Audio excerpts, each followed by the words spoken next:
So with having a quorum, what I'm going to do is I'm going to call the committee of whole meeting to order. And today is October 13th at 6 o'clock. And once again, it's the committee of the whole meeting for the Board of Ed. The first agenda item is the approval of the minutes of September 21st, 2020, which was an attachment. Can I have a motion to accept? No. I've got Liz. Do I have a second? Second. I've got Rosemary. Do I have any discussion about those meeting minutes? Hearing none, all those in favor of the approval of the meeting minutes from the Committee of the Whole, September 21st, please say aye. Aye. Aye. Oppose? Abstain? The motion has carried.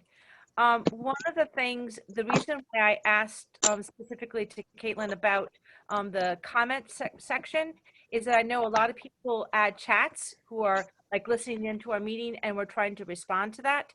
And I think that if this is a committee of the whole meeting, and the rules thus far have been it's not a public participation. We have that at the end of the meeting.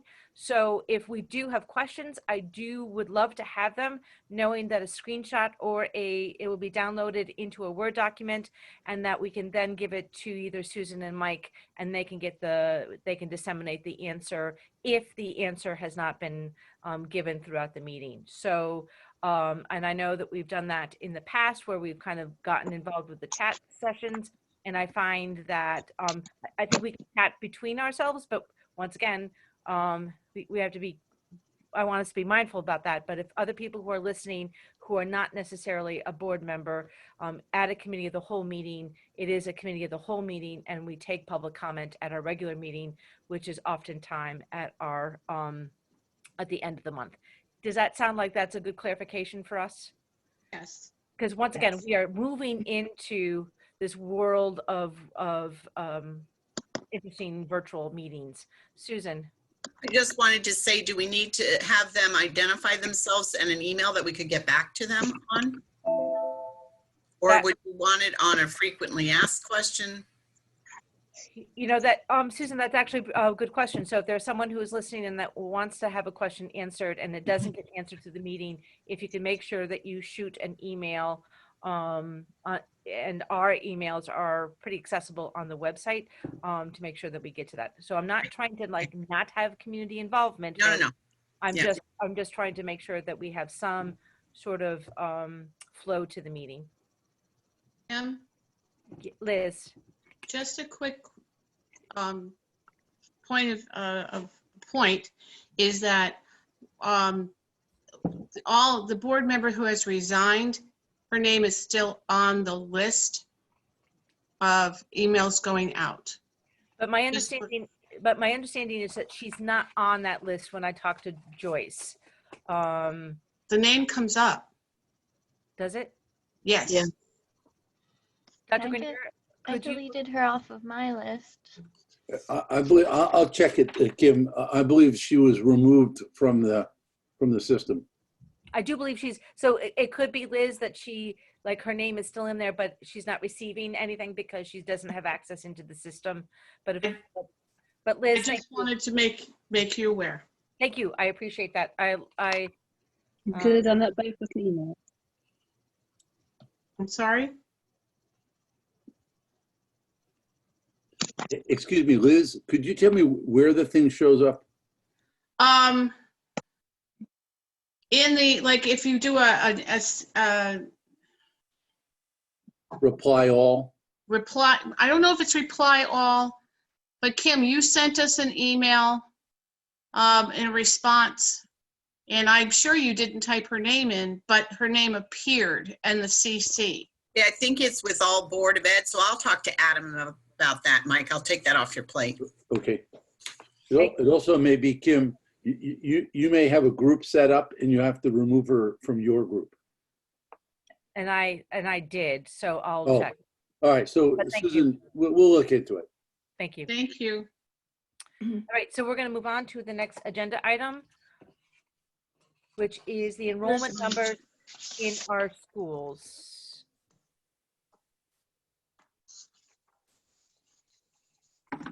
Can everyone see the charts? Yes. Yes. Yes.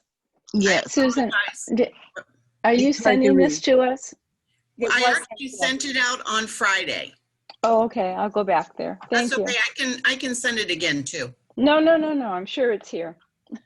So there are Actually- 2 ways that we looked at this. Actually, If- Rita, I sent it if you're looking. Oh, okay. Oh, the preliminary enrollments. Yes. Right. That's it. So they are preliminary. Mike and Lori and I, and even Ken had looked at our numbers based on our October 1 numbers. Now, these aren't official October 1 numbers. They're still working on that. But using these October 1 numbers that we collected through Power School, we were able to take Claude Chester and SB Butler and put the enrollment together. And then Mary Morrison for the West Side School. So looking at Claude and SB Butler going into the Cutler site, most of them, there are some nooks, and this is all based on our recommended plan, which has the least disruption. So, based on that, we're looking at the numbers. I want you to know that both schools are built to be what we call 4-tier schools. So starting in preschool, pre-K, there are 4 classrooms for our littles who are 3 and 4. There are 4 classrooms for our kindergartners, 4 for our first grade, 4 for our second, third, fourth, and 5th. And using what we determine as kind of our recommended numbers, the board always publishes this, and later on in our agenda, we're going to be talking about that. But looking at the numbers of 20, 22, even sometimes in the upper grades, going up to 24. So with 4 classrooms per tier, per grade level, you're going to need 4 teachers or 4 FTEs at every grade level, including preschool, pre-K, all the way through 5th grade. So what you see on the left-hand side of this full version, and I kind of like the full version because and I actually did the math a couple times and had a couple people check it. So I feel like it's pretty accurate, but it's based on preliminary numbers. So you can see that the Cutler site is pretty full out of the gate. Whoops. So, when we look at that based on bringing Claude students and SB Butler students together in one building, you can see that we kind of have maxed them out at about 618 once we've taken the 30 kids that were originally from PV and bringing them back to the west side. So they were really on the other side of town, and we're going to bring them back to the west side site. And I know that Mike's going to talk later on about the Zuba platform and the feedback, but there are a few other situations where they're either going to be grandfathered in a walking distance. So we have some other options. And then we also have the lottery. So we're really looking for families who will want a theme on the other side of town, or maybe a new school close to them, who would want to go to either Cutler site or the West Side site. So it works out pretty nicely for this group. I'm going to move everybody over so I can move my screen here. And then just moving Mary Morrison over and adding the 30 students from Cutler. They're at 487, so they're about 115 away, or 110 away, 13 away from the max enrollment. So those children will have to come from our other, 4 elementary schools. And, virtually our pre-Ks, preschools, for both schools, the enrollment possibility is 90 for preschool, where you would have 2 class sections of 15 with 3 FTEs or 3 teachers. In pre-K, we're taking the 2 pre-Ks. One is at the Butler site currently, and one is at the Catherine Kolnowski site currently. And instead of having TK involved in this, we're going to have pre-K, because we get basically double the amount of students, which we want if we need to be able to, have this school legitimately filled so that we get the funding. So the 604 number is really, we have to actualize that number. And it's kind of a must do. So, and then kindergarten, kind of out of the gate, I was telling Mike that we usually plan for 80 in a 4-tier school because that gives you 20 per. And in the past, we've seen that at Mary Morrison, we've seen that at NEA, we've seen that at CK. So those that have the 4 tiers typically have about between 70 and 80 kindergartners. And then you see the numbers here in 1st through 5th grade. You know, there's room for other kids in those grade levels. So, you know, that's important to know so that we can bring in those other children, hopefully even maybe bring some back from some of the magnet schools over in New London, or, you know, other places, maybe, you know, have parents interested in our town and want to move here because of all the exciting things going on. But we do have room, and we wanted wiggle room really in both schools. So, Mike, I'm going to let you take on from here if there's anything else you want to mention. Well, I actually, when we get to the plan, I was just reviewing the feedback we were getting. And it's interesting. The people are, of course, we don't know what the themes are yet, but a number of parents have indicated they wanted to go to one school or the other school for geography reasons, you know, like their childcare is in one place. And so the fact that we've got some movement here is very good, and it will allow us. And when I get to the map, I'll show you. Susan and I are also thinking because there's room in that number. Could you highlight the 487 number, Susan, just so everybody knows what I'm talking about? Yeah. So in that number, we know that we can accommodate children, especially children who live near West Side, and we anticipate there's going to be a fair amount of interest because children would be able to walk to that site. So you'll see when I get to the map exactly what we're doing. But I think this is going to give us a little bit of movement.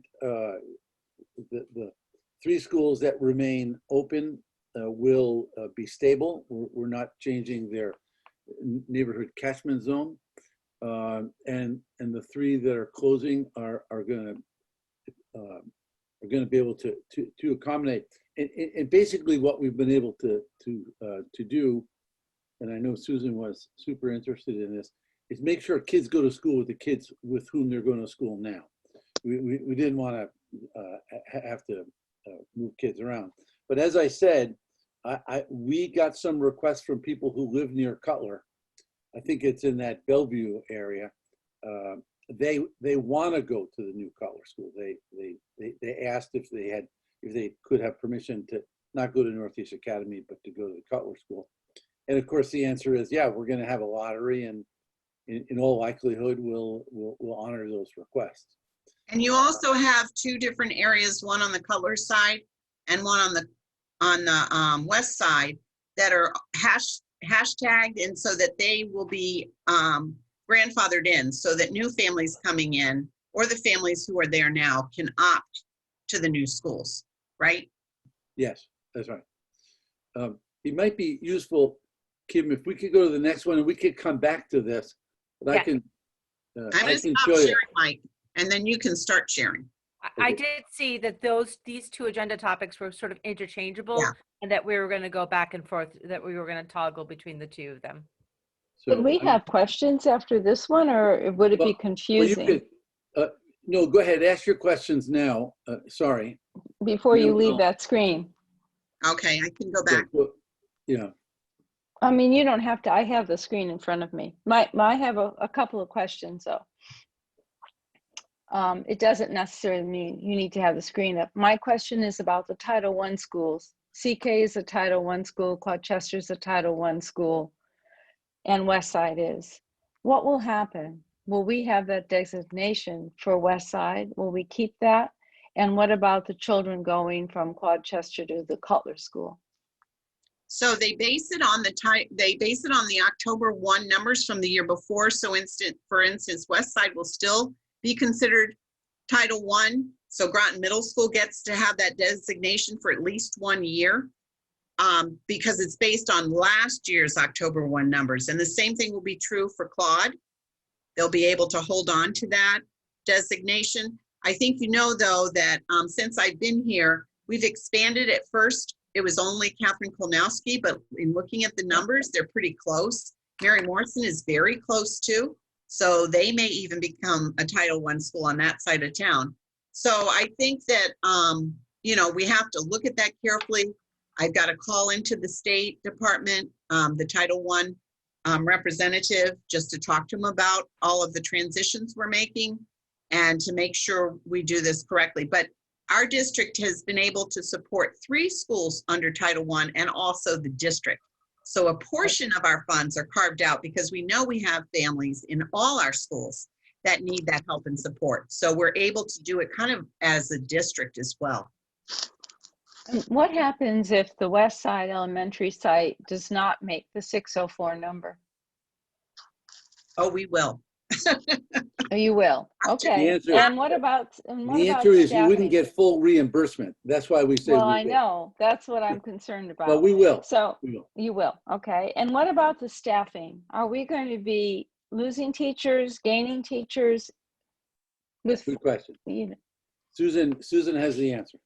Well, when you look at just the FTEs moving from these 3 schools to the 2 large schools and the numbers that would support a 4-tier with, you know, with these numbers, we're going to have to add 2 additional FTEs, but we may save on FTEs in the other schools where kids are moving out of. So that's going to be kind of a plus and minus integer problem with, you know, figuring out how that works. But Of course, so far we see administratively, positive to at least classroom teachers. There might be some differences with other areas too, with some of the special areas. But I was a principal of a 550 to 600 school in Monroe, and I know that it really does take more than a full FTE sometimes of some of the special areas just to get them scheduled. So we'll have to look at that more carefully. and what about librarians? I mean, our, you know, our staff, media centers. Will we have to make an accommodation for that because it's such a large number of children in each school? Well, that's what I'm saying. For all those specials, they'd have to see all 600, you know, in all these classrooms. We don't have any Yes. school now that has 28 Right. classrooms with 28 teachers. So that's just another good problem to solve, Rita. Okay, Yeah. thank you. I think the only clear consolidation is you'll have one less principal. Mm-hmm. So there'll be, I believe there'll be some considerable, Mhm. I want to be careful how I say this. I believe there'll be some cost avoidance with the administrative staff, but we've also talked about having bigger schools and perhaps having, I think you've mentioned kind of like a special ed type person or something. But I think in the big picture, it's going to be nothing like the number of consolidations we had with the middle school, because those were when we brought them together, we actually lost. We were able to reduce the FTEs. But in this case, Susan's worked it out. I think it's going to be pretty close. We're going to be able to handle this. And I think the cost avoidance will be in the administrative staffing.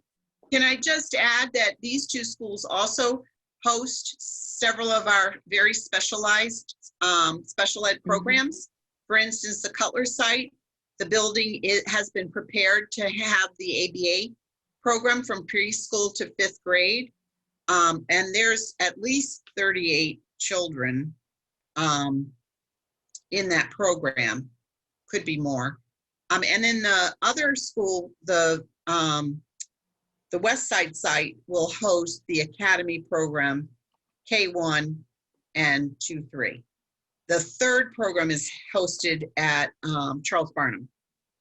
So it, you know, and then there is another multi-handicap program, multi-disability program at Mary Morrison that we still want to make sure has, you know, room in these buildings or in another building. So, Thank you. Yeah, I do want us to be very careful about what we're talking about in terms of what money we're not going to have to spend anymore because we just don't know. But clearly, not spending money on old buildings is going to be Yeah. the CIP project in the making. right. But I would like to caution us to move any further from that. I'm ready to share the next thing, but we could keep flipping back and forth. Let me stop sharing so you can share. There you Okay. go. So I'm going to share. So I just want to, I want to remind everybody, if I could get this to open, that'd be nice. Okay. I wanted to remind everybody that, let me go to the top of this. That we sent, Mike Zuba and Pat Gallagher, they were here a couple of months ago, and they talked about this platform that they developed. And the first part of the platform, and we've sent this to all the parents, the first part of the platform it explains the Groton 2020 plan. The second part of the platform is the most interesting, actually, because it allows you to see. I'm going to make this a little bit bigger. It allows you to see where your, hopefully I can get rid of this. Okay, where your child. So let's say you live on Long Cove Road right there. If you typed in your address up here in this, find your address, it would indicate that your child who lives on right there on Long Cove Road would go to the new elementary site, new Cutler site. If your child lived on Gold Star Highway and you typed in the address up here, you would see that your child would go to Northeast. So the basic point about this, if I can, sorry, if I can make this a little bit bigger.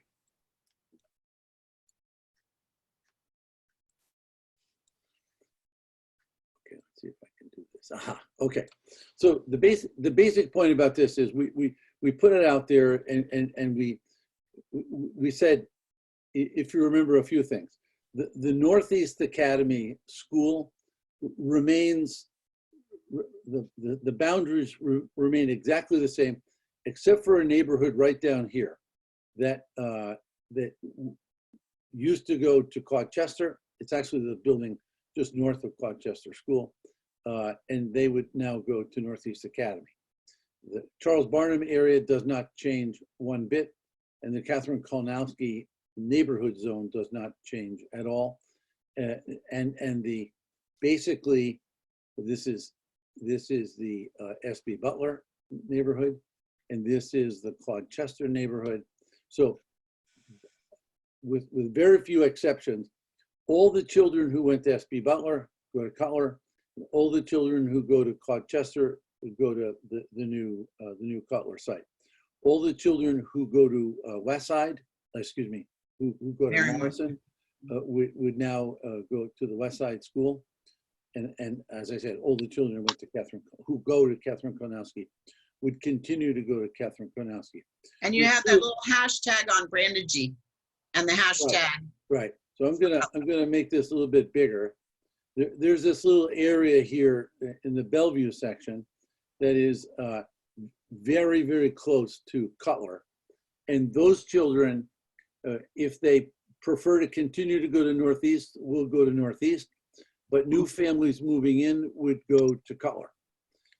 And the same thing, if I can move over here, the children who live in this area here, which is Brandagy Avenue, they would go they could continue to go to their Catherine Kolnowski, but they are literally across the street from the new school. So we said that they would go to, they would be allowed. Certainly the new people would go to the West Side School. We know that there are some children here, and Susan and I did, let me see if I can make this a little bit bigger. Susan and I, okay, I know we can see this clearly, it's not This is Branford Avenue. The children who live on Branford Avenue currently go to Colchester. I'm going to make it just a little bit bigger, and maybe that will show up. Okay, that's a little better. So Branford Avenue currently goes to Colchester, and Mather Avenue currently goes to Catherine Kolnowski. Catherine Konowski. Thank you. Mhm. But as you can see, it's a very walkable distance. So I'm going to back out just a little bit. So Susan and I actually met with Mike Zuba and Pat Gallagher, and we said, what if we took all of the children from Branford Avenue and assigned them to the West Side site? And the answer is the school would be out of racial balance a great deal. And so what we decided was that we would allow, well, everybody can enter the lottery, but I suspect there will be a fair number of children who live in this area here who would want to go to the West Side, and we will be able to control that through the lottery. But the racial balance of this is really quite remarkable. It's within 1 percentage point. What we have here is within 1 percentage point of perfect racial balance in all the schools, with the exception of Northeast. But thanks to a little bit of research that Susan did today, we know that the new kindergarten class that was just accepted into Northeast Academy actually has a fairly significant number of children of color. So I think they have right now an impending imbalance. And we want to get them below 15%, which means that 15% is impending balance, 25% is out of racial balance. So we think with the addition of this neighborhood and with the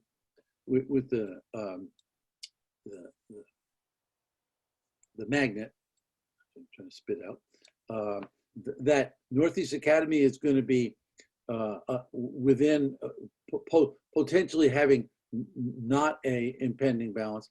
Charles Barnum is perfectly balanced. The new elementary school at Westside will be nearly perfectly balanced. I think it's 50%. Instead of 47, it's 50%. Catherine Konowski, as you know, is in good shape because of the magnet program, and the Cutler site will also. So one of the things that I was University school. That's our school based on Claude Chester that Right. needed to have that correction, and they are getting that correction. That's right. So one of the things I was hoping to do with all the stuff that we've done about balancing socioeconomically is when school opens on whatever day next September or late August, I think that you're going to see that the 5 elementary schools will be essentially very close to racial balance. They're still going to have some work to do, but as Northeast Academy attracts kids into its arts program, I think you're going to see that will be better. And then the board will be in a position to use a controlled lottery, as Michael Alves, who is our demographer that we work with on the MSEP grant, he talks about a controlled lottery, so that if for example, if you want to get more racial diversity at Northeast Academy, you could say that you're going to take 1 child from the Barnum neighborhood, 1 child from the Kolnaski neighborhood, and 2 children from the West Side neighborhood, and bring them over there. And you can't pick the children by race, but you can pick them by neighborhood, and by neighborhood will lead you ultimately to, number 1, balance of socioeconomics, and number 2, it usually works out this way, that you have greater racial diversity in the school, which you have to have by law, but you can't assign children by race. But as we learned from Kallenberg and Alves, the most essential thing for productive schools is to have the socioeconomic diversity. and that studies have been done to show that students in a socioeconomically diverse community make more gains than if you just put, all kids of low or high socioeconomics. That's right. And I just want to show you one last feature, then we can talk about this platform. So Zuba and Gallagher talk about the areas of change, and then they offer this website, and it's only people have used it.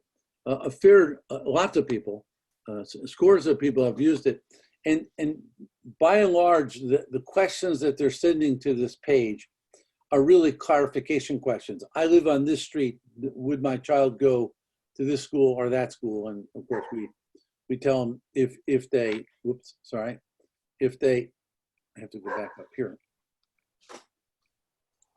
If they go to this map and they type in their address right here, then, so let's say, I don't know anyone who lives on Haley Road, Haley Brook Road.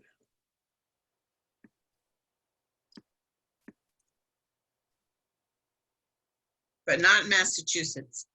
No. That's a commute. That would be a commute. Let me take Oslo, right? I just happen to know that. Oslo, is it Drive? Mm-hmm. Mystic. Okay. There you go. So if I'm an Oslo Drive person, well, obviously, you know what school I go to, but anyway, that's how the map works. You type in your address, and it puts you in a zone. Let me see if I can back out of here. That's a better picture. And let me see if I can get rid of this.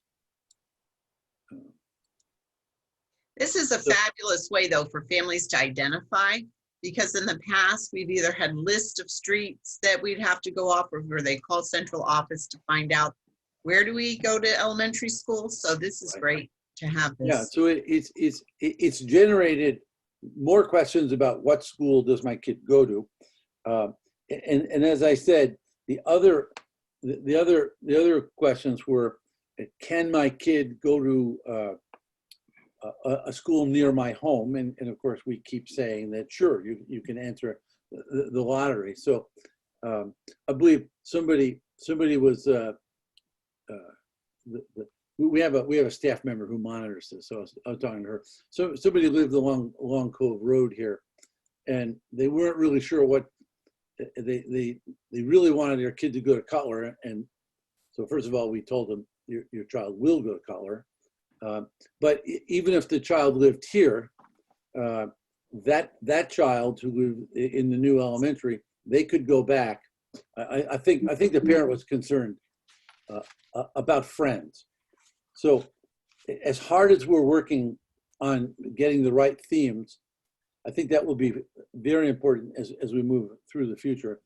But right now, my understanding is the parents are really concerned about making sure their child goes to the school where their children currently go. And the other thing is we have started, it's not posted yet, an FAQ, a frequently asked questions about the model. And then, as I said, the parents go down here, they paste in this email, and we respond to their email. And so far, so good. People are very pleased with it. And I'm just gonna, if I can, I'm just gonna stop sharing for a second. No, Mike, before you stop sharing. Yeah, go ahead. Kim, do you want to have other people ask questions first? Well, I'm trying to look for the board. Is there another board member that has a question? So Rita, you're on. I like your colors. Yeah. Rita. So two things, Mike. The little section that's the new Cutler Elementary where you have the little lines, that's Bel Air, not Bellevue, Bel Air. Thank you. That's with Ensign Drive? I knew Rita, that. Ensign I made a mistake. You're right. That's Ensign Drive in Bel Air. You're right. Bel Air. Yes. The other question I have is the yellow goes way up into the northeast Charles Barnum district. And are there many families that live there? I can't really see very many roads, but I was just curious why it cuts way up into there where they have other closer schools to go to. I think probably because they had attended Claude Chester, Mike. You think? One of the things, of course, I said to Zuba and Gallagher is, I don't want these kids to have to go to a new school. I want them to go to a school. Right. Well, they're going to go to a new school. Right. You know, and that just seems like a long way to go. Yeah. You know, when there are other schools that like Charles Barnum is so much closer. I just don't Right. know the neighborhoods right up in there. Right. So Yeah, remember, we need 604 students in each of these two new schools. So that's kind of a driving force along with the stability. So really having the least movement of kids who've been with their, peers, that they'll go to a new school together. I see. You're right. I mean, it certainly looks like some sort of gerrymandered congressional district, doesn't it? Yes. Yes. But now that of course, this part of it, Butler was always, solidly together, and Nowak and so forth. It's really the Claude Chester school right about here. That was the one that sort of got carved out, and it got carved out. I can tell you, it's part of the 2008. Yes. The work that the board did to balance. So right. I mean, the good news is, it is awkwardly laid out, but the good news is this really delivers. Number one, from my perspective, nobody's neighborhood is being redistricted out of the school that they love. And number one, and number two, it delivers racial balance from day one that the board can then tweak as we go forward. But I was very concerned that we might, like when Susan and I talked to Mike Zuba, we talked about that neighborhood right there. If we added that neighborhood, that school would have been out of racial balance on day one. And we did, obviously we don't want that. I even did a focus group, a parent focus group in Branford Manor. And I talked to them. I talked to the parents about this, and they said two things. One is they wanted to be sure that kids went to a school that was racially balanced, and number two, they said whatever school they go to, this new one here, they wanted to be sure that the kids felt respected and valued and welcome there. That gave rise to a whole other conversation about how do we do that. We want to make sure the kids who go to Northeast Academy, kids of color who go to Northeast Academy, feel welcome there. That they're not, they're not unique students. But well, and I think that goes back to your plan, Mike, your original plan, to have the least disruption and have kids go with others that they know, that they've been to school with. Yeah, I think so that's really, part of the puzzle. I think that's really important. You're right. Liz? Yeah, I was just wondering, have you timed it in terms of bus routes?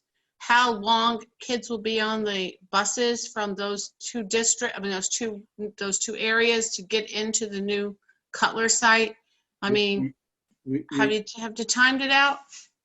Well, I can tell you, I think the simple answer is we know that Northeast Academy picks up kids from all over town. Okay. And so does CK. And CK. So what's going to happen next year is there will be these neighborhoods that will go where they go to the Barnum. Barnum is a simple one, but there will be Barnum children who are going to opt to go here, There are Northeast kids who are going to hop to go here. So it's going to be a pretty big web of buses, Liz. But we know within the time that we have, with the amount of buses that we have, I think the honest answer to your question is we haven't done the exact runs yet because we don't know exactly who's going where. In other words, there might be a kid who lives up here near the Navy base that wants to go to this school, so we're going to have to run a bus up there. There are kids at Groton Long Point down here who go to Kolnowski, and I know we send a bus down there. So it's going to be complex. That is the balancing point to a full. On September 1st, Groton Public Schools will be 100% magnet elementary district. Yep. And So our bus runs are going to look different. bus runs are going to, normally Yeah. because of that. But And as a backup question to that then is, have we, in your plan, I'm sure you've done this, I just don't remember, but what's the financial impact of the buses, these routes and different routes on our budget? well, I can tell you that we had this year about $250,000 in the MSAP grant, about 220,000 to be exact. Mm-hmm. Is in the MSAP grant. So when the MSAP grant goes away, not this year, but after next year, those were 4 extra buses that are pretty important. Well, very, very important to making this work. That cost will have to be absorbed. And this one, I think about the possible consolidations and certainly a consolidation of 3 principals down to 2, perhaps even 3 assistant principals down to 2.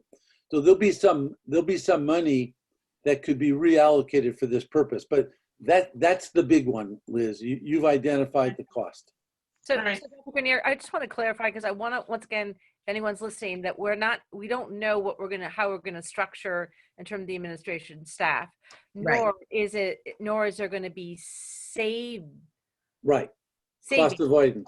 But what we're talking about is that any monies we probably are going to be putting towards transportation. Reallocation. Recognize Yeah. that we're going to need more buses in the fact that our middle school, our middle school is one place, but that we have 5 magnet schools for elementary, and we're going to have kids going across the district. I think that that's really important. Yes. And I want to make sure that message is clear, specifically as people are coming around thinking about budgets, et cetera.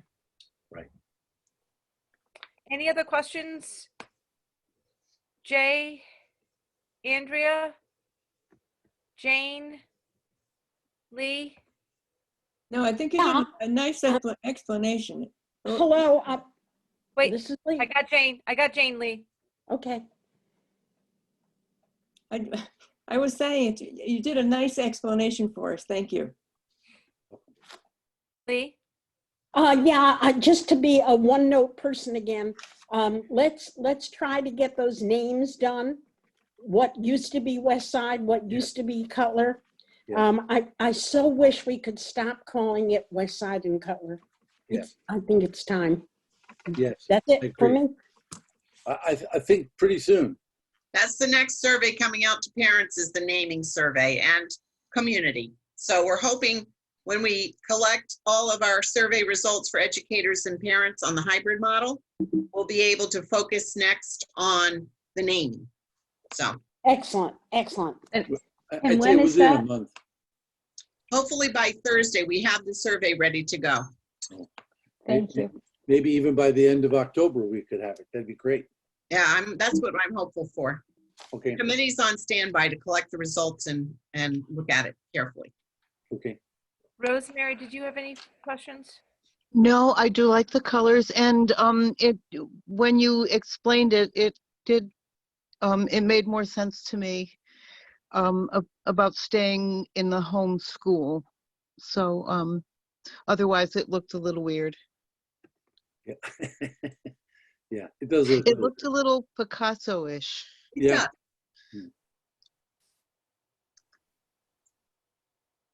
All right. So I think we're done with the screen sharing, Dr. Grenier. Thank you. Okay. Thank you. I'm trying to very faithfully try to make sure I understand who's on the screen and not. So, if there's, we need to go back to enrollment numbers in the schools now that we've seen the pictures, not pictures. Now we've sort of had more information. Thank you, Liz, for not laughing out loud, just smirking. Does that make sense in terms of the numbers, in terms of the neighborhoods and stuff? Yes. So just to be clear, Susan and I took the neighborhoods that were recommended and fed that into the chart that she showed you. So that's it. Without the option, the magnet choice, we placed the children from those 3 schools where they are, and we placed the programs, and Susan has figured out the preschool and the early childhood and all that sort of stuff. So what she showed you, that first chart, is a reflection of what I just showed you. We will have PSIS verified numbers by the end of this month. And Zuba can take those numbers and with addresses and cross-reference to make sure that we're as accurate as possible. Thank you. Based on the plan when we finally decide on the plan. Liz? I just have a quick question, and maybe I'm missing it, but in Gloucester, there's a class called Trans K. What's happening with that class? I don't see it in the Cutler Elementary site, nor do I see it in the West Side Elementary site or the other elementaries. Is that being eliminated? No, that's a really good question. Currently, CK has a pre-K that we're going to be hosting in the Mary Morrison site. So we're just really flip-flopping and having transition K either at CK or NEA. We're going to be looking for space for them to go to either of those schools. Okay, so they're going to that Trans K, let me just clarify, is going to be placed in either Catherine Kolnaski or Northeast Academy? Okay, thank you. Liz, let's be clear. We don't call them trans classes because the Federal Education Department will take all our money away. Yeah, but that's how it's listed, Mike.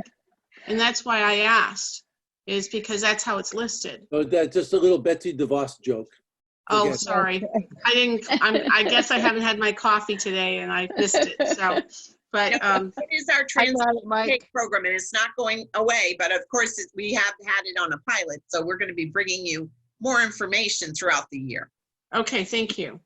Maybe we Right. should call it Transition K as opposed to But we do. Trans K. We do. We do. I know we do, but actually have it listed that way. Yeah, Yeah. Nice, No, you- nice joke, Mike.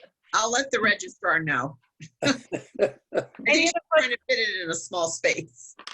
Any other questions for those 2 agenda topics that we've done? Kim, if with the board's permission, I'd like to bring back the recommended plan and have the board vote for it on the 26th. Because we actually need to put it in place. The past 2 things that we've talked about, the Yeah. past 2 agenda items. Can we, any questions that we have percolated, because that will be in 2 weeks? Can you get it to Dr. Grenier or to Susan? Probably no offense, Susan, but to Dr. Grenier, because he and I are the ones that come up with the agenda. Because then if there's a lot of questions that come up, we can but we can place it back onto the next committee of the whole so that we can get those questions answered or get them answered in a Board of Ed note. But I guess what I hear, Dr. Grenier, that you're saying is that the board is going to need to be prepared to vote on those numbers and the magnet school plan, or the school district re-enrollment, enrollment plan, whatever you want to say it. Yep. Thank Rita? you. Kim, can we also have any questions from parents that come forward that are answered by Mike Yeah. and Susan? Could we please see those questions Sure. so we're aware of them and what the concerns may be? I'll get you the FAQ and we can go from there for sure. Thank you. Rita, that's a great idea. Excellent. Any other questions about that? Do we feel comfortable that we can kind of move on to the next agenda topic, but also know that we're going to be voting on this at the end of the month? Right. Awesome. All right. So Dr. Grenier and Susan, we're going to be talking about preferred maximum size guidelines. Liz, this is probably more geared towards you. Let me just do a little opening around that. Is that we always talk about this and then vote on what our preferred max size and minimum size are, because that really becomes our driver to the budget. Because if we say that we want to have a class size that is, you know, our kindergarten to be 10, that Yep. would mean that we would then have to add Right. that. I know, Beth, I said that just because I wanted to see your flying cows. I was looking at those, Kim, I was looking at those numbers, and I do have a couple of concerns, Okay, so, but I just wanted to let you know that that's why we have to do that, you know, the numbers in the budget. is that But- we need to make that. So now I'm going to go into, how about if we have Susan and Mike kind of walk us through this, and then Liz, I have you as the first person with questions. Mike, do you want to share that Yeah, document? I'm trying to open it right now. Can I just ask, do most Thank you, Kim. people have the document Yes. in front of them? Because if they Yes. do, Yes. I find the screen sharing to be incredibly disorienting. And so if Yes. we have that, and it is a committee of the whole meeting, I'm not trying to take away from the public, but I'm just saying it is hard to kind of watch people's expressions. And we wouldn't be doing that. We wouldn't be having it up if we were meeting in person. So if, It's actually very similar to what I showed you in the 2 new schools. You know, the numbers. yeah, well, we I have, actually do not have it in front of me, so I would like it on the Jim, screen. I Thank could share it for like 2 minutes if you want. that'd be great. Thank you.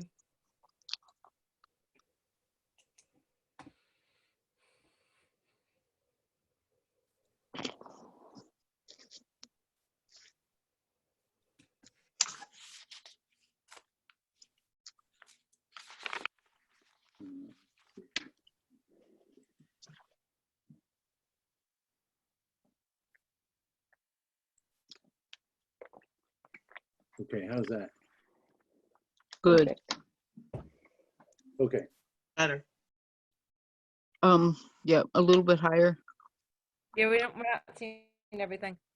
so just to orient everyone, these are the preferred max 20 in kindergarten and 1, 23 in grades 2 and 3, 25 in 4 through 12, regular classes, remedial self-contained in the secondary school, 14, again, preferred max, and remedial individual small group,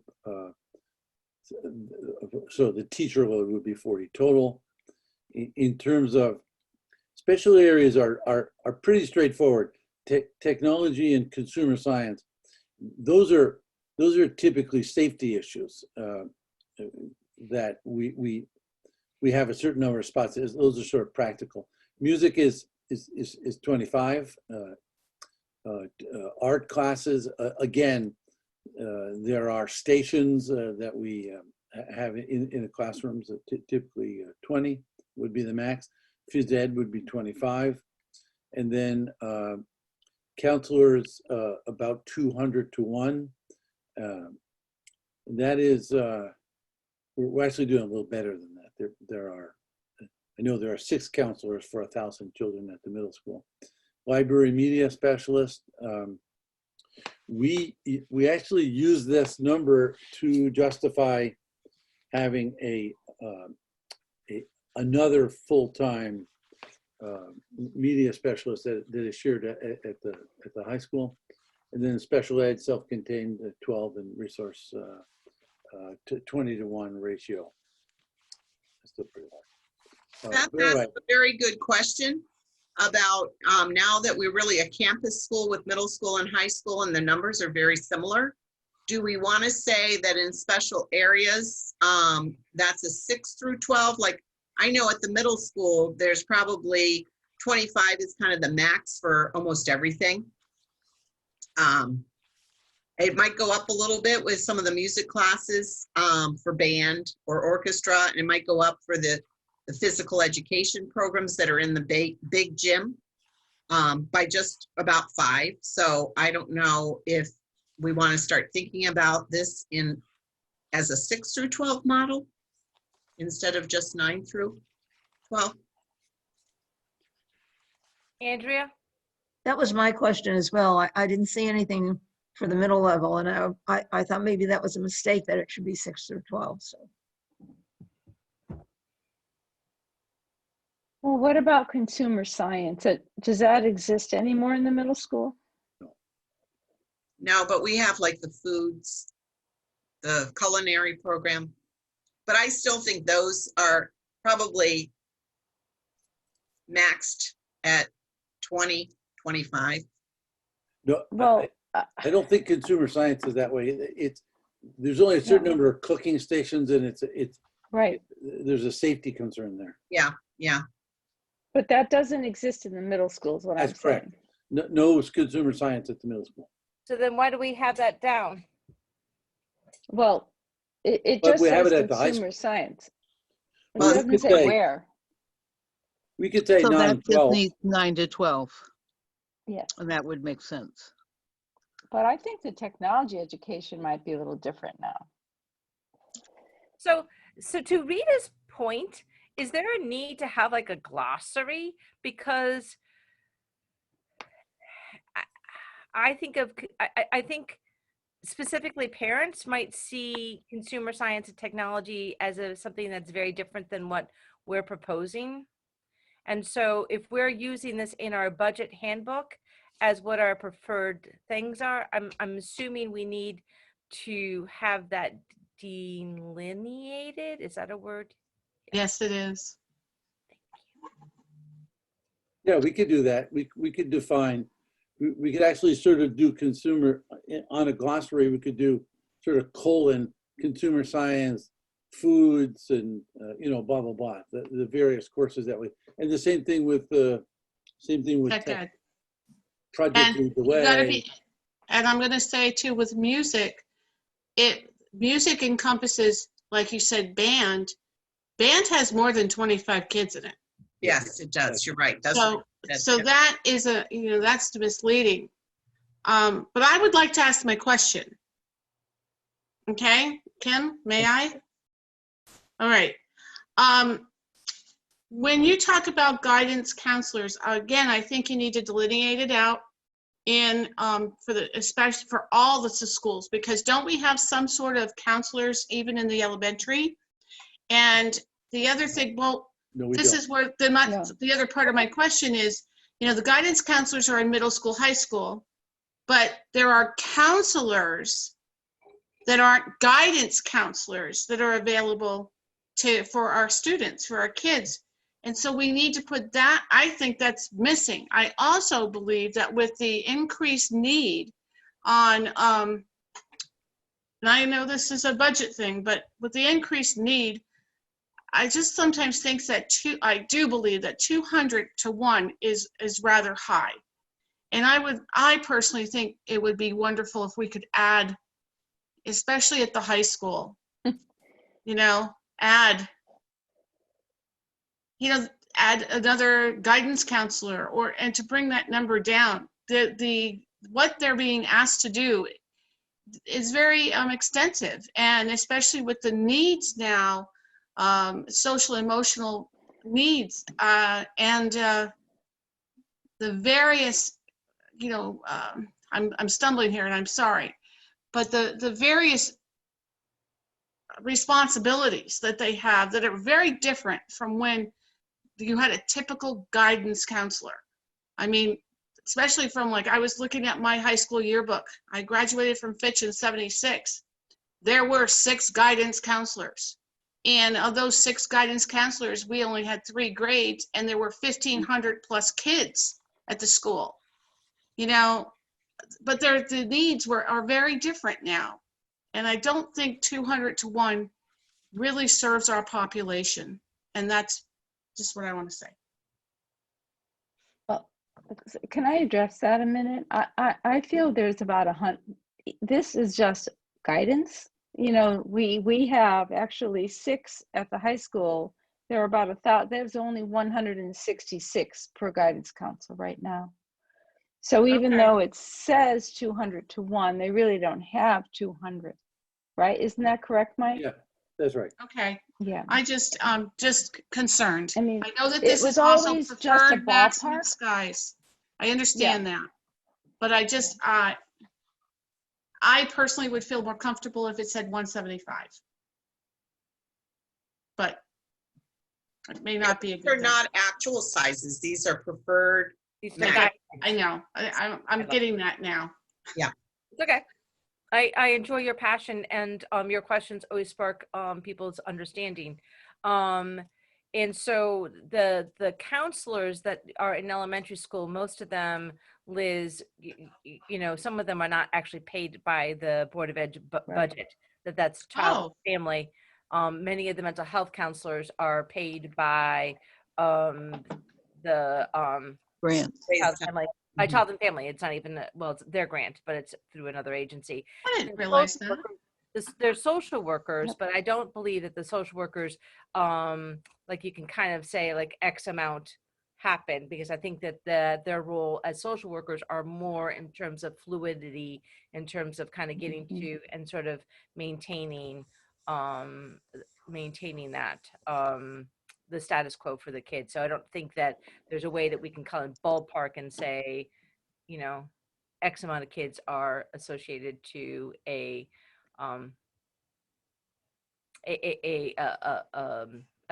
piece, I guess is what I'm trying to say. I've lost my words. But so counselors, they're in many of we have mental health clinics that are there. So what about the school social workers that are at Fitch? Does the board pay for their salaries? Yes. Some of them. Well, we've really gotten them through some of our grants too. So they're social workers in our district are paid through the Title I grants, Title IV grants, and then we have some in operation budget too. And the ones that are in operation budget, I don't see that listed here. But these are class sizes. Those people don't have classes. Well, a guidance counselor doesn't have a class. Well, they have specific Yeah, cases. but they have assigned, the social workers don't have assigned students per se. Okay. And I would say that the time to talk about this would be as we start to go through the budget to say, do we have sufficient number of support personnel? That's a perfectly reasonable. This is more, you know, this is very helpful, by the way, to Susan and me and the principals and the union leadership and so forth. So when you see a class, a K1 class that's 25, 26 kids, we know we're exceeding the board's, you know, preferred maximum. Okay. I mean, it's not written in stone. We sometimes, unfortunately, have to exceed it, but it gives us a pretty good sense of the board. You know, can we tolerate 25 kids to a class? Well, we don't in grades 4 through 12. We're not exactly thrilled, and I know you know that because that's a lot of kids. And if you're teaching 6 classes, having 150 students in a social studies Is very difficult. That's a huge load, but at least it gives us a ballpark figure, and it gives teachers a sense of, you know, if we're pushing 25, 26, 27, we know we got problems. Okay, thanks. I appreciate it. That's fine. This is only the second time that you've really been able to look at this document the way that your lens that you're using. So that is fine. Any other questions about this? Are you going to make like consumer science have a little parentheses 9 through 12? And what about technology education? I would think, especially at the new middle school, that there are probably more than 18 students could be accommodated in a class. Project Lead the Way is full in every classroom. And what does that mean? Project Lead the Way is one of the technology Right. STEM courses that we have in both the middle school and the high school. So And how those many students is that? 25 per class. So then that technology education that says 18 really is, I remember that from a long time ago when we had very few computers and there were just so many computers in a classroom. We actually just had them in a classroom. So I think that's where that 18 came from, but now it's different than that. Can I comment on that, please? Mm-hmm. At Fitch, at the high school, Rita, classrooms where the technology is in the older part of the building. And Yes, I quite know. frankly, 25 kids in one of those classrooms is too many. And I Right. think that's one of the reasons why I think it should be capped at 18 personally, because No, I said the physical middle school. space. Yeah, but if we have technology education in the special areas, as a 9 through 12, if we say 25, We might want to make both the consumer science and the tech ed 9 through 12 is what I'm saying. Right. Yes. If that's specific to the one school. Kim, I like to propose that let Susan and me do a little workup on this with the glossary. Let's bring it back on the 19th and we could wordsmith it or change numbers, and then we could vote on it on the 26th. Good idea. I like that idea. Okay. And I'll actually look into actual class sizes too while we're at it. that'd be great. Thank you. Well,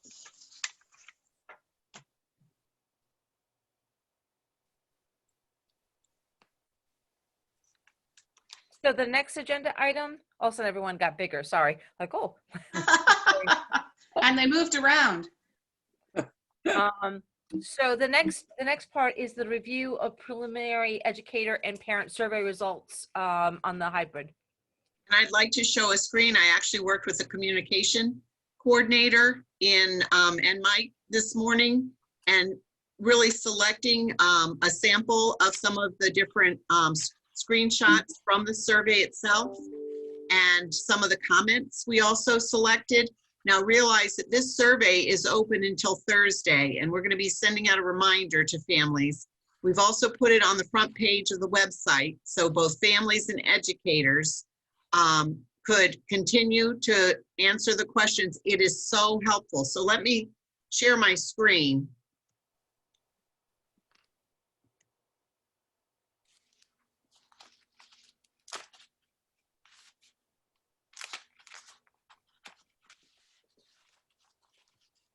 Whoops, sorry.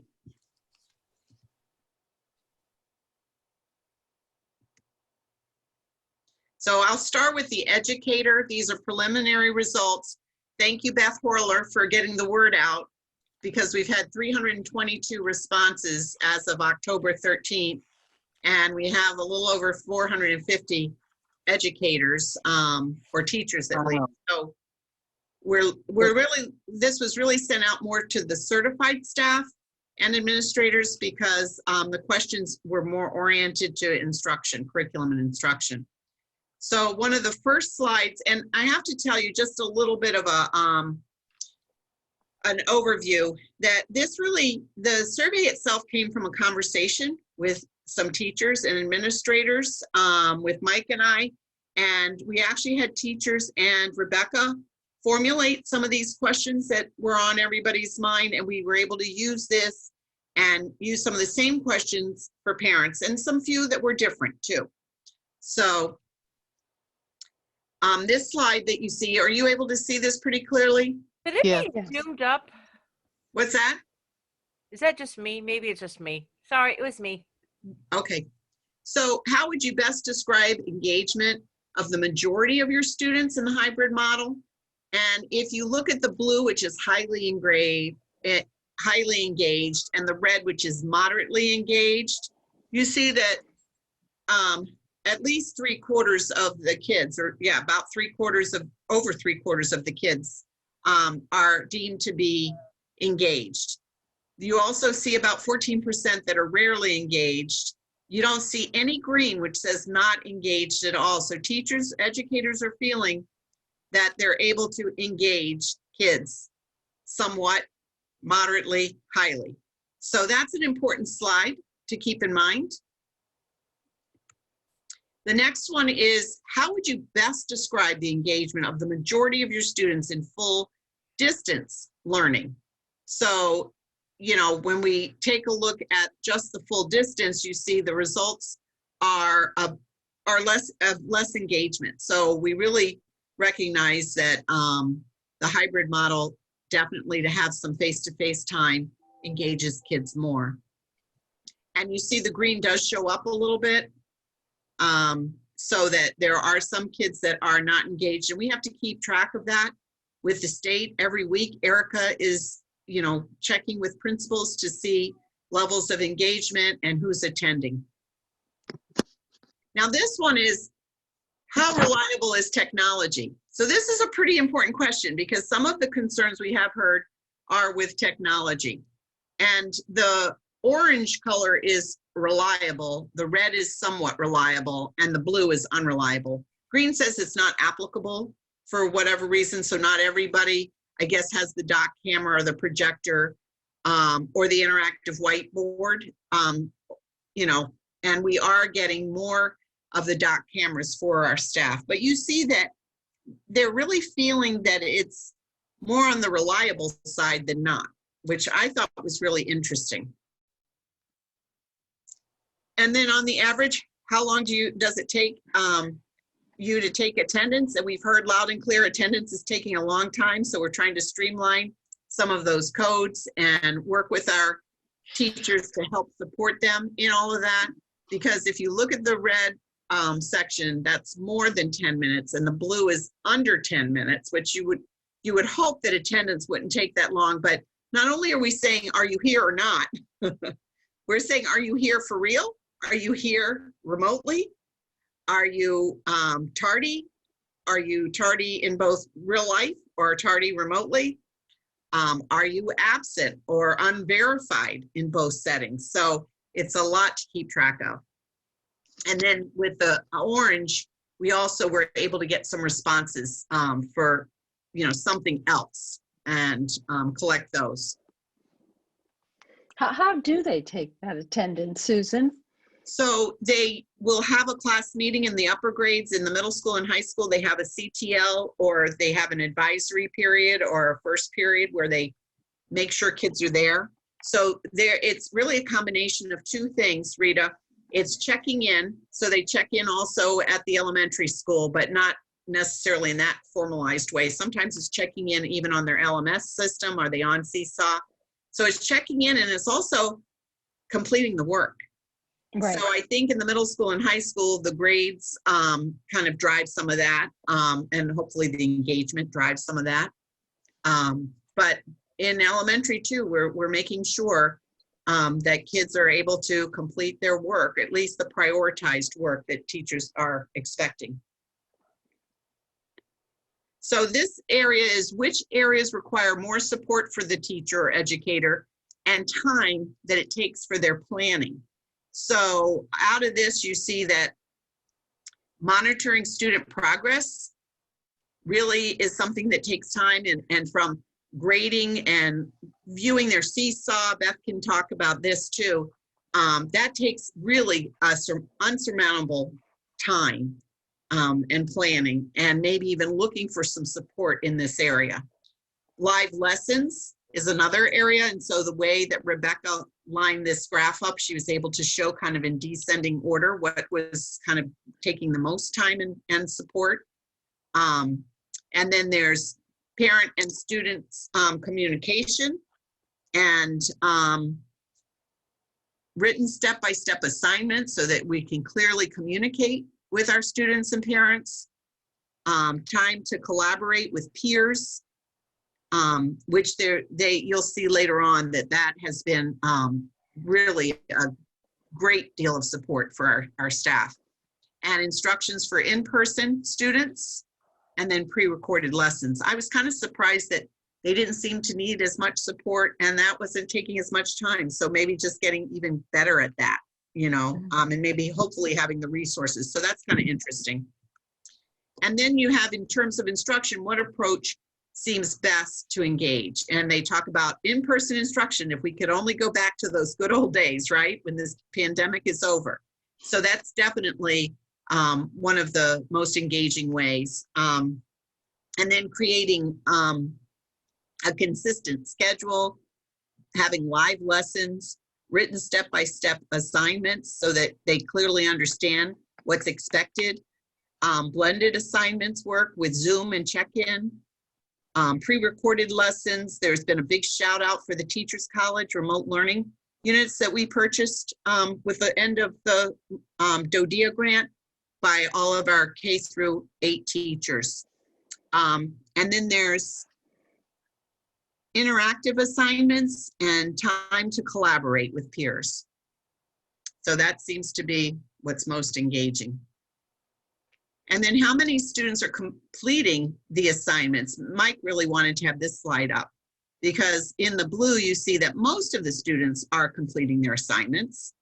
And in the red, about half of their students are completing the assignments.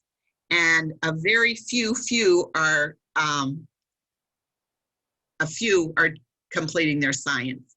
And you don't see any green where none of the students are completing their assignments. So that's pretty interesting. That is. And then I wanted you to see some of the successes that teachers talked about that I think students and even teachers, I always said, you know, this is a heavy lift. This is hard work. Gee, and you'll see in some of the challenges how hard it is. But I think that trying to get into a routine with schedules and expectations is really important. That's one of the things that teachers went out and really wanted to accomplish in the first six weeks of school. And there were many that suggested that this is finally starting to happen.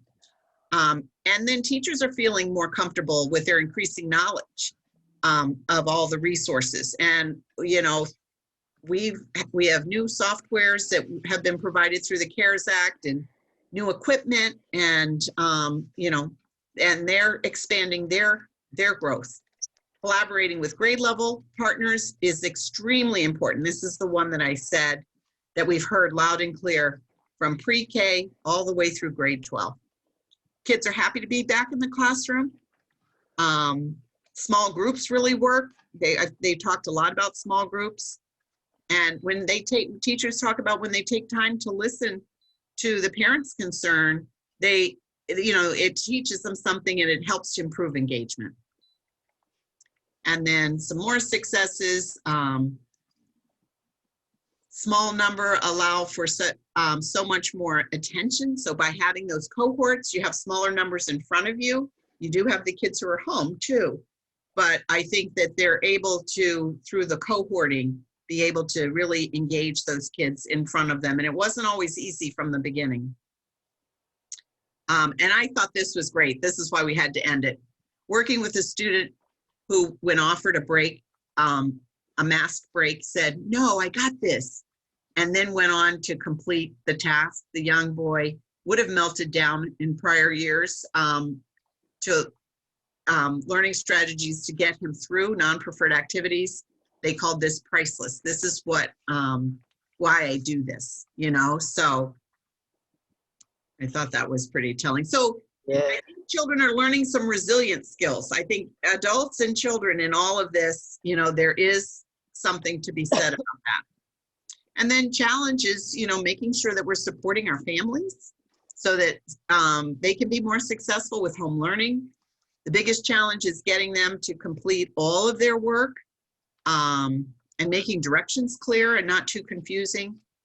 It's all been a challenge. I feel like the internet connections always aren't so good, whether they're from the school end or from the home end, that there's sometimes interruptions. Sometimes it's Zoom, it goes sideways and, you know, all of a sudden you lose a connection, and that's no fun for anybody. And then finding hands-on things for the distance learning and prepping for all of those situations, for the hybrid, for the ones in front of you and the ones at home, takes, as we saw, it takes a lot of time and energy.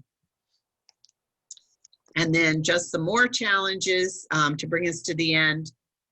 communicating with the students. Students have questions at home and a teacher's teaching. Sometimes the responses are somewhat delayed because they're teaching. And it's hard to instruct over email. So sometimes this particular teacher says they'll record a quick video on the fly to show someone how to do something. So there's some individualization going on too.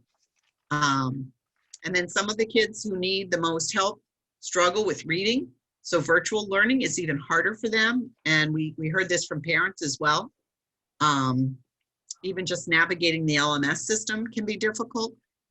And the amount of time working and planning to create, record, correct assignments, answer emails that the teachers are taking sometimes 10 hours a day and then on the weekend. So we're really saying, we have to have some limits to all of this, that, you can't go that full throttle on a continuous if we want this to continue. And, something has to give. And then students are excited to participate in the Zoom lessons, but do get frustrated if it disconnects on them. So that's kind of it. Were there any questions or slides you wanted me to go back to? Jay? I realize this is a work in progress, but I'm wondering if after it closes, if you could share the results with us by email so that we can read over the complete survey. I certainly can. We did it this way, so it'd be a little easier. Right. If I send it out to you, it's on a Google. You'd have to be logged into your GPS Google Drive, and it would be shared out that way. Okay. But this took a day to put together. Right. And it really is giving you kind of the parameters for most of it, but I certainly can share for those who want to dig deeper. Okay. Thank you. I've got Lee, and then I'll take Liz. I would like, when you send out surveys, the survey questions, I would love to see those also. I like having the answers, but I would like to see the surveys myself. I think it would be interesting. Rebecca did put this survey in a PDF form that we sent out, and I thought it was sent to the board. You didn't see that? Because I didn't see them. I would like to. But Yeah. But the other thing I want to say is that thank you, Becca. I'm sure you're glad she's back. She really is a wonderful thing. I'm so glad we have her. And I'm sure you are too. Thank you. Yes, I'll tell her that. Okay, are we ready to move on to the other one? No, Nope, got Liz. I just want us to, as a board, is to really listen and hear, especially with, can you go back to that last slide, please? Mm-hmm. The amount of time I am working to plan, create, correct, I really think that's a cry. We need to be cognizant of that, and we really need to start thinking about how can we address this, because this is not the first time I've heard this. I don't have an answer for them, but I think it's something we need to address, and we need to address it soon, is because we're going to burn out a lot of good teachers. And, and I hear that where we can't sustain this pace. When I'm working 60 hours a week plus, and I have no time for my own family and for my own kids, that's a concern, and I think we need to be addressing that. I just want to make one of the reasons that when we were choosing some of the talking points in both successes and challenges, the ones that were a cry that we had multiple times, and probably we've heard it before, were the ones that we wanted to showcase. And I can certainly share this document so you can take time to look through it even more carefully. But like I said, we have until Thursday, and I'll be pulling that document all together to see how it compares to this, so I can give you kind of an update. I kind of want to go on the piggyback of Liz. I also am familiar with some other, this is not just specific to the Groton teachers. Like no. I think for all teachers, I'm seeing the 60 hours, 70 hours. And I'm really surprised that in this survey, that just didn't get highlighted. Like for me, that should have been kind of front and center because they're, like you've always talked about, both you and Mike have always talked about, our greatest asset that we have in the school district is not the technology or not the curriculum. It is the people who are doing the curriculum. And I believe that really strongly. And I get it that this is the model that we are needing to use at the present moment because we're in the middle of a pandemic. But I know we don't have the answers because my sense is that there's also this increase I've noticed. Mike and I had this conversation this last week, is that I've noticed on NPR and other stations, like teachers are talking about how difficult this is across the country and sort of Right. what that is sort of meaning. And I just think if we don't, I feel strongly that and this is Kim speaking, that if we don't begin to think about what this means for teachers, that we're going to have a whole other mess of stuff that's going to come down. And I'm being sympathetic to what our parents and what our families are having to do to sort of make hybrid in terms of working and teaching at home and all that good stuff. I am not disregarding that, but I just really feel that that as a board, we need to be thinking about what's happening for our staff. And so I don't mean to be really strong on that, but I think I was surprised that just got embedded in some of the challenges.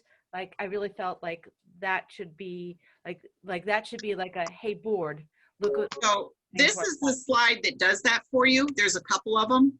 When we're asking them what kind of support or time they need, this one really tries to articulate the work the teachers are doing, why it takes 10 hours. So this slide and the following slide, I think that, and certainly the comments also showcase, and then what's engaging the kids, what's kind of worth the time, and what is the value of that.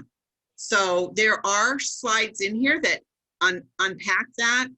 But I do think that a shout out to our teachers saying how wonderful they are and how hard they're working is important. I remember when all of our hospital workers were dealing with all those COVID cases, and we were putting hearts around town, and we were buying Dunkin' Donut cards and feeding them and just really saying, we appreciate you. And I think that needs to happen for educators too. I know I'm saying this out loud, but I really feel that our teachers and our educators are essential workers. Our paraprofessionals, the custodians, our lunch ladies, they're all, and they're putting themselves in a situation, in an environment that there's a pandemic and we're not COVID free. We don't even have a vaccine. So we're kind of putting ourselves at risk. And it's really important that you see the truth about what the workload is. And I felt like this survey was giving you a kind of, for instance, about the things that need to be accomplished. The pressure of monitoring student progress. When you have, 130 kids on your caseload at the middle school or high school, and making sure everything is graded and, that you're being flexible with kids and families because that they might not get the assignment done that very next day. And so there's some leniency to that, but we have to take attendance too by state law. So, that attendance even is different these days, that it's not just, are you there or not? Right. It's, are you getting the work done? And are you checking in? So I guess what I'm seeing, and Jay, I know that you had your hand raised and I am going to recognize you, but I guess one of the ways to then see it, Susan, is that this is not a completed survey yet. Right. And that we need to kind of get that, and that I'm just hoping that one of our takeaways is that this is not a sustainable plan for our teachers without some major intervention. And though Liz, I need to. I know you do. I just had a quick. Yeah, right. I get it. Okay. Jay to Liz. Okay, I just want to say, I can't say enough for what the staff and what the parents are dealing with. You want me to stop sharing so we can see everybody? I don't mean to interrupt you, Jay, but I can stop sharing here. Yeah. There you go. Okay. So, obviously we're very appreciative of everything that the staff and the parents are doing in these times. I think that since the beginning, one of the things, that Dr. Grenier and Susan have done is this blocking off Wednesdays. And certainly that has helped to some extent. So I think they, from the beginning, they knew that this was going to be a totally different year. And so for people that are wondering why we're still not in on Wednesdays, I think that takes, some of the pressure off. Doesn't mean that we don't have to keep looking, but I just want to recognize the fact that in addition to the deep cleaning, that's what Wednesdays, I hope, are being used for. It is. Liz? And also checking Just in with our kids and making sure that they have independent work to do. I just wanted to ask, when was Teacher Appreciation Day? It's usually in May. May. I feel like we need it now. Yeah, I was going to say, we need to do something now. And I don't know what, but I think that's something of conversation. And Susan, I totally agree with you. My daughter's a nurse. And, I can't tell you how much it was appreciated. I've got hearts on my windows still. Mhm. There are some districts around that have bought the signs that says, "Thank you, teachers." I know we don't have a lot of money, but, stuff, but I really wish we could find some way to let our teachers know that double kudos. Well, and maybe it's something that PTOs can think about, pink hearts for October. I don't know. Well, I'm we just got going to reiterate what Jay said. I think the greatest thing, I was talking to the principals about this today, the greatest thing we could do for teachers is to give them time. Mhm. And the more Yeah. we can cut down on meetings and, Yep. and give them real time, and Wednesdays is a 5-hour block where they're working like crazy. And Kim said something to me the other day, and I put it in my board notes, but it wasn't so specific. She said to me, we need to set boundaries. You shouldn't be Yes. doing emails after 7:30 at night. Shut the system down. Tomorrow is another day. And I think the more we say that, we're actually working with a Connecticut Center for School Change on this very issue. And we're trying to, well, Susan and I have met with some teacher groups, and I think we need to get out more in small groups. Nobody wants an hour lecture about taking good care of yourself. That's counterproductive. But to go out and to listen, and we are not only listening, but with the intention of figuring out how do we actually help. Mhm. I know some of the teachers some of the principals are buying like having like a breakfast goodies and stuff like that, and that's going on, and I think that's nice. But if I were a teacher in this system, we for example in the central office, we work from home on Wednesdays. That's enormously helpful to me. I get caught up on all my emails, which I'm embarrassed to tell you how many I have. But I generally get caught up, and time is a boy, to talk about the coin of the realm. That is what we need to help with. So that sounds like we're moving into our next topic, but I want to stay here until we're Yeah, done. good point. Liz. So we haven't looked at the parent survey either. Right, and I want Liz. I just want to reiterate what came out in that survey. I just want to make sure it's clear, especially to those listening. Teachers are doing 3 preps to 1 that they used to do last year. So that they're triple the workload. And I'm hoping that, people understand that Wednesdays is that time where teachers can get caught up, get ahead, at least start to breathe a little bit, because that's an enormous leap of work. And even just doing 1 prep per class, and I had 6 different preps at times, or 3 different preps or whatever, let's face it, I mean, you spend copious amount of hours. And I just wanted to say, 3 preps per 1, a 3 to 1 that's an enormous amount of work. And I just want to say thank you to our teachers. Thank you. But we need to find support for them. Thank you, Liz.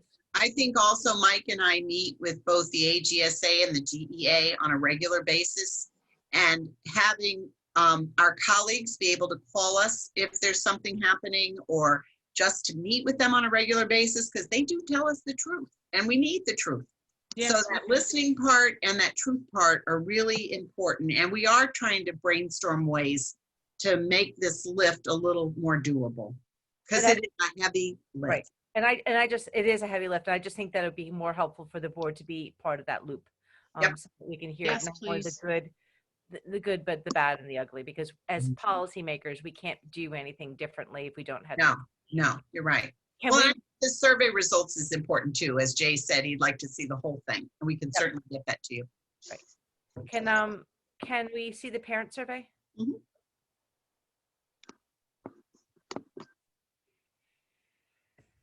So again, we had 581 responses, but many parents have multiple children. So it was in response to about 840 students in our district.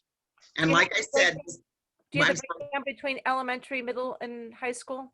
Yep. Okay, great. so Sorry, and I'll now shut up. that's all right. You moved me right along. So you can see that it's broken out kind of interestingly, where you have the elementary, the preschool, pre-K through grade 2, the early elementary school is in blue, and the red is your upper grade elementary. Orange is middle school, and green is your Fitch High School. And then, identifying which model the children are in. Blue is hybrid. So we have 81.6% in a hybrid model. And the red is full distance. So we do have close to 20% of our students in the full distance learning.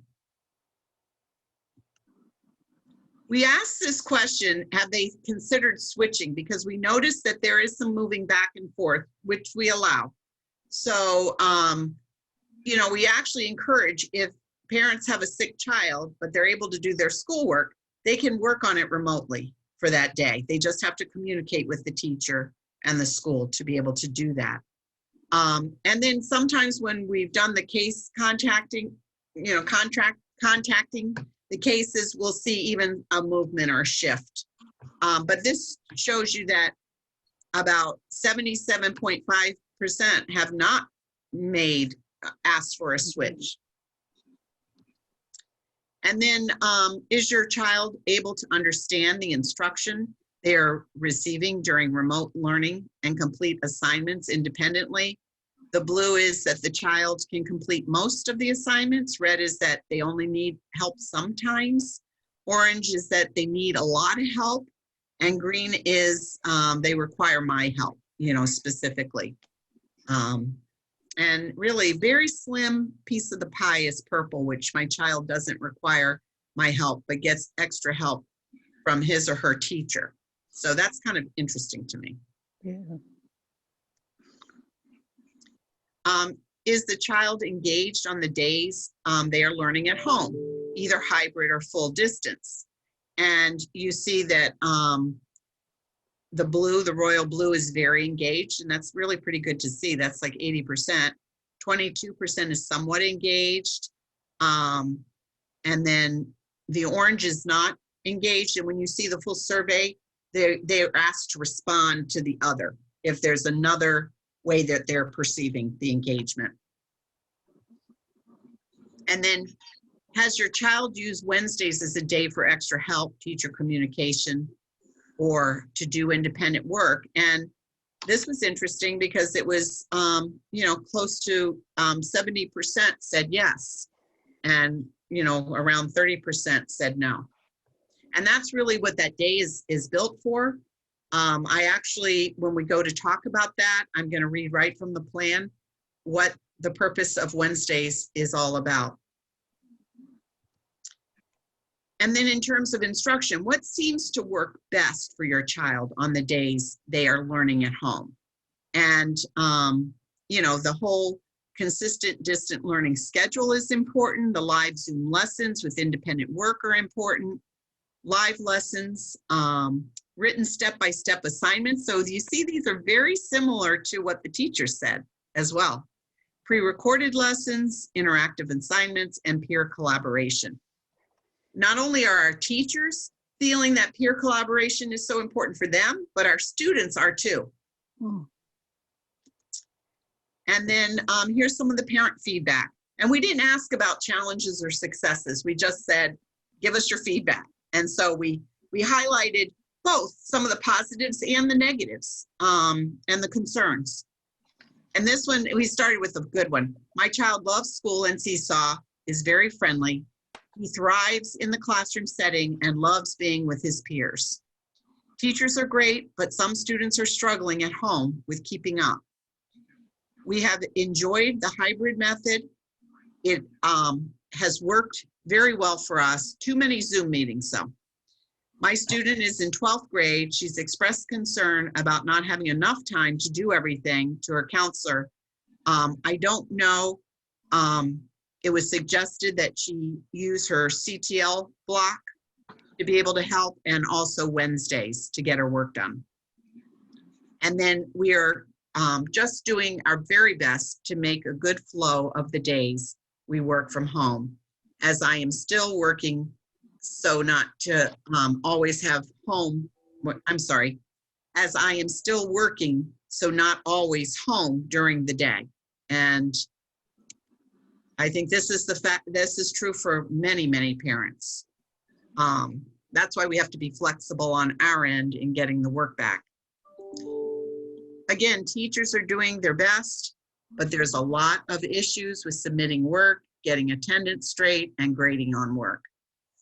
And this parent is saying about their daughter, if she didn't have my help, it would probably be a lot more difficult for her to do the work completely alone, logging into Seesaw, making sure she's completed everything properly. And this is a younger child if they're on Seesaw. Differentiated instruction and scaffolding assignments for students with reading issues kind of needs to happen more even in this model. And then thank you to your team for doing the best you can during the pandemic. I think working on the social emotional curriculum is much more important these days. We agree. I say this knowing my daughter is 6, and this may not apply as heavily with older kids, but we see it applies just as much with the older kids and the middle school kids. Please continue to be flexible with parents turning in the assignments while distance learning. My family appreciates all your support. So we did have some really nice comments. We also had some concerns about the children needing that support from home, and it's not always available during the day. So questions? Remember, this is not the entire survey, and it's not all of the feedback that we got. So when it closes on Thursday, we can share this with you too, the entire survey. Does this need to be on a referral list, Kim? Or is this going to automatically come back to the board, and how we're trying to help parents and teachers? I see it sort of as a ongoing sort of agenda item that we need to be constantly checking in on when it comes to the hybrid model, just because of what's going on. But if I'm not answering your question specifically, Rita, let me know.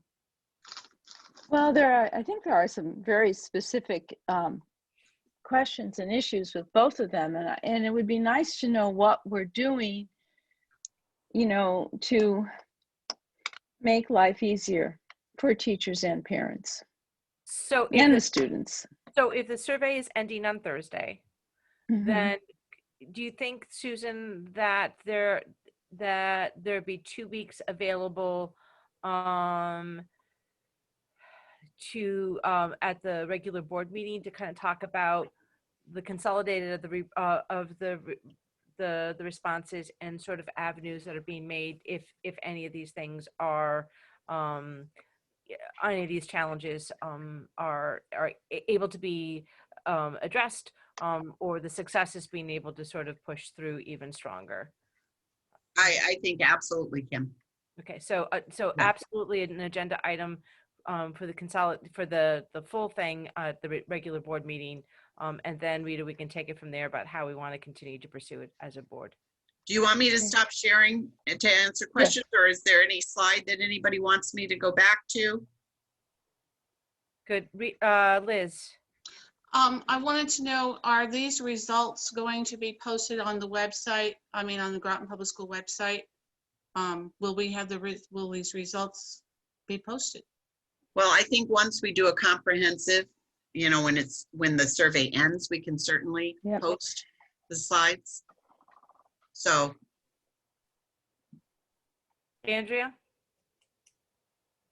I have a question for Dr. Grenier.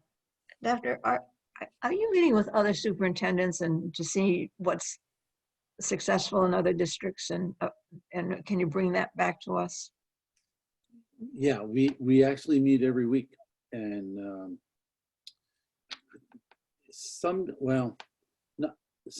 of the dialogue is about instructional. Of course, you can imagine some of it is about athletics and about going back full or going out full. And my group, though, the assistant superintendents are always talking about this. So I meet with them regularly as well. And actually, we share ideas and we borrow from each other. And the whole Wednesday day, the way we've done it, if people had been doing a full day Zoom all day long with kids, they've absolutely dropped that because it was a hot potato. It was just too much on the kids and the families and the teachers. So they've done a partial day and then a day and partial for planning. So many districts have taken on our Wednesday idea. Okay, thank you. but I'll share whatever I have, Andrea, for sure.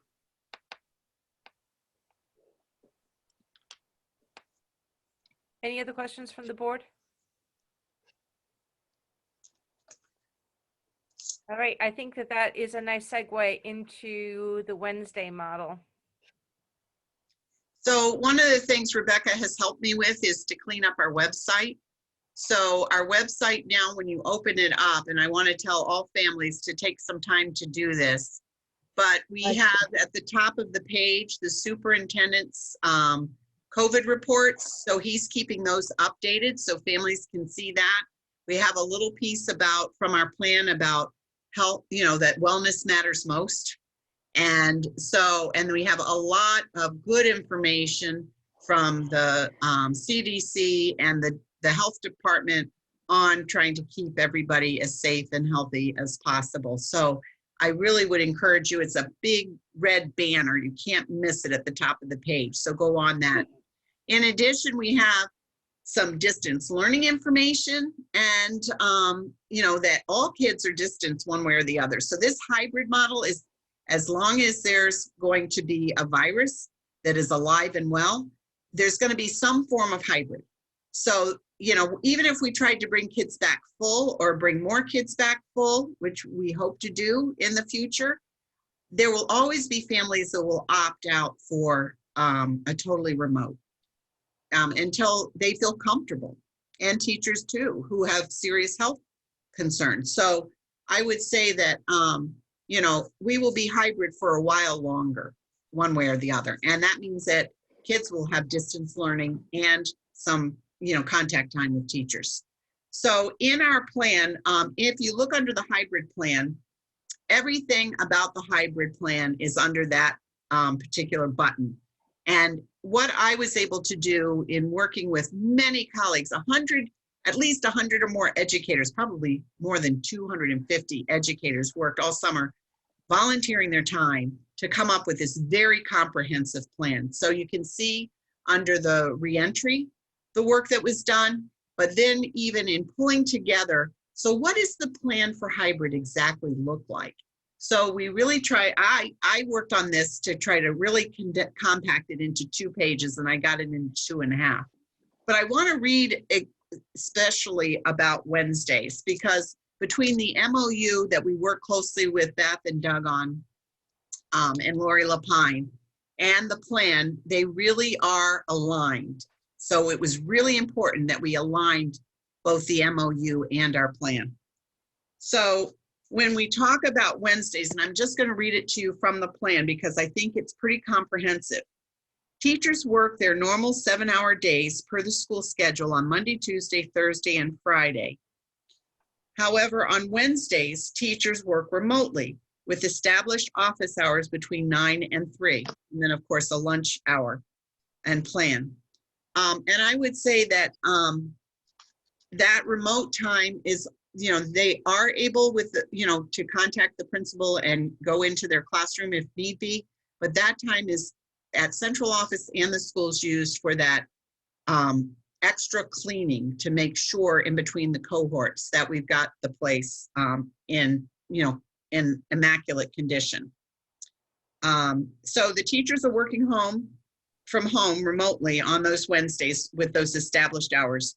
Teachers and students and parents will communicate via email, Remind, and the LMS systems, which are the learning management systems. On Wednesdays, beyond the established office hours for communication and for communications and support with students, which could include live stream and recorded lessons, the day will be also used for planning for the next week, both personally and collaboratively. Students will have an opportunity to work remotely on assigned independent work on Wednesdays. So they will have time where they are working, where they're checking in with their classroom teacher. It's a great time to do a morning meeting or a read aloud with the whole group because they're remote. But it's also time for them to have some careful instruction around a topic in their just different disciplines. And it's also time for them to do some of the work that is up on their LMS system. A lot of times in elementary, it's some review work. We have Dreambox, we have Lexia. We ask them to read and write about their reading. So we really encourage remotely at least a half day's worth of work from kids between their zooming in and out and their pre-recorded lessons and the actual work that they have to do. So I can answer any questions, but for people who are out there and want to know more, I would really encourage you to go to the grotonschools.org website, and that front page has kind of all about what's happening now. So we're trying to keep it very current for everybody. Questions from the board? Well, we've received some emails from parents saying that Wednesday seems to be a complete waste and nothing's, they just don't understand, what is going on. And it's almost like another day off. So, that's just a concern that, if we're going to keep doing this hybrid plan, when will parents be able to say that their children are attending 5 days a week? Even if it's 2 days hybrid and 3 days remotely, when will it be 3 days really remotely? I see what you're saying. We're actually going to have a dialogue. Susan and I were talking about this today, a dialogue with the principals. As a first step, we just want to be perfectly clear with parents what is the expectation that they should have for a Wednesday. Mm-hmm. And as Susan says, we're getting everything from the kids can't possibly keep up with all the work, and right. Wednesdays are a good day to do the lessons that are and the assignments that are given out on Mondays and Tuesdays, all the way to it's like a day off, and why you're taking a day off. Somewhere in the middle, there's a reasonable balance. But your question is interesting. What is the future of Wednesdays, Yes. especially if we go full remote? Full remote, presumably you wouldn't have that day for cleaning, obviously. Right. So let us talk to the principals about this. I want to get some clarity, and then we'll go from there. Because eventually everybody should, be able to do this 5 days a week. Yeah. You're I'm right. hoping. Yes, please, God. But remember what we're hearing from teachers, and it's not just one. This heavy lift is really like a 10-hour day for them with the planning. But I, you know, And I on the do see weekend. that in all, you know, for my children who are working remotely with their jobs, I mean, it's everyone. Oh, It's I not agree. just, Yeah, it's right. everyone, your job, I mean, Yeah. everyone's job. Yeah, I know. It's just, You're right. it's so much more difficult. And I just keep, you know, we just all have to pray that a vaccine will come and this we'll all go back to our normal lives.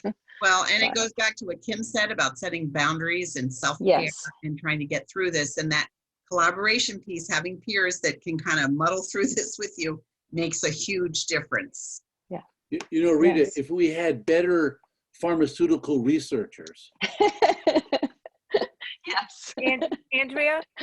I've asked this question before, and I think I'm going to ask it again. I think it's timely. And that is, Dr. Grenier, just exactly how are the principals supervising teachers? Oh, okay. Well, I can actually bring that topic back because Beth and I worked on it with the Groton Teaching and Learning Collaborative, and we have a plan specifically for this year. So I'd be happy, Beth and I could do it together. let me take a crack at the, because as I visit the principals, for example, I was at Northeast Academy, and I know Ryan was observing the what was happening on Wednesday, because he told me about it, that the art, music, media, and PE teachers did a interdisciplinary lesson for a couple of hours. And so my first thought was I was appreciative that Ryan knew what was going on. And so I think what they're doing, the principals are in some cases zooming into the classes, or they're meeting with the teachers and they're getting personal feedback. The same thing when I've been talking to other principals. I'll come back with a more detailed answer. The principals know what's going on. I suspect partly because they're looking at classes, partly because they're going into in-person classes. Like I mentioned at Charles Barnum, Mr. Danner actually went in the room and he was observing the in-person class, and then the other teachers who were monitoring the kids remotely. So I think this is probably a fairly complex answer, but I'll come back with a more detailed one. Thank you. I see Beth just said she invites administrators in, and I know that's actually Susan and I have been invited in, so that's another way that it's another window in literally and figuratively into the classroom. Any other questions about the Wednesday model? Or what happens on Wednesday? Not the Wednesday model, sorry. Was not the. All right. Well, it sounds like they're going to get back to us. Yeah, I'm just writing myself a note. Yes, I'll do that. I'll do that.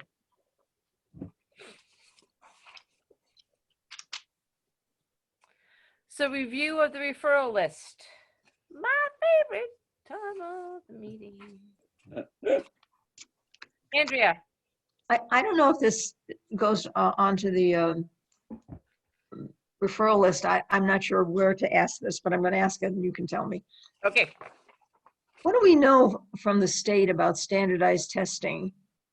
Is it going to happen? And what happens when the scores are not acceptable? They're not the kids don't come up to expectation. What happens then? So I guess it's two. I think I can answer this, Mike.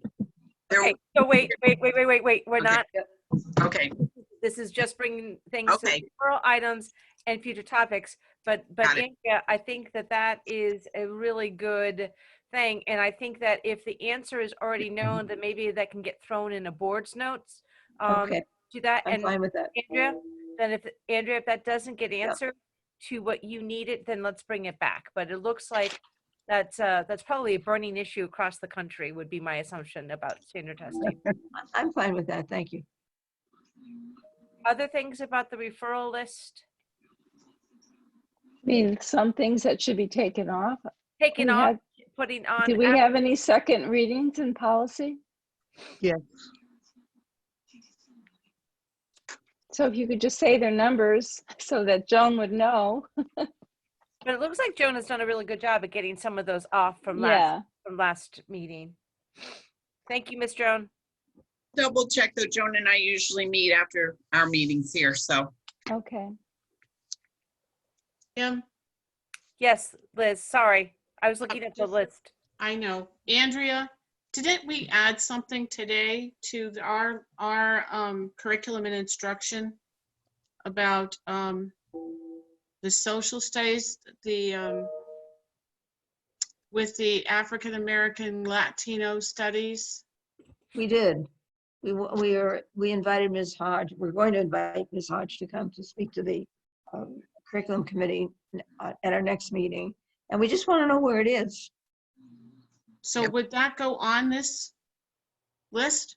So Liz, that's a really good question. And like, let me try to make this even more ambiguous. The referral list is actually when the questions come out of the committee of the whole, and then we funnel it to the different committees. Oh, What we are talking about is that your committee has come up with some things that you want to discuss about. But like, that's a really neat point that you guys are, because I know that there was lots of conversation about this a while ago. And so I'm glad to hear that you guys are kind of circling back to that. Anything else about the referral list or future topics?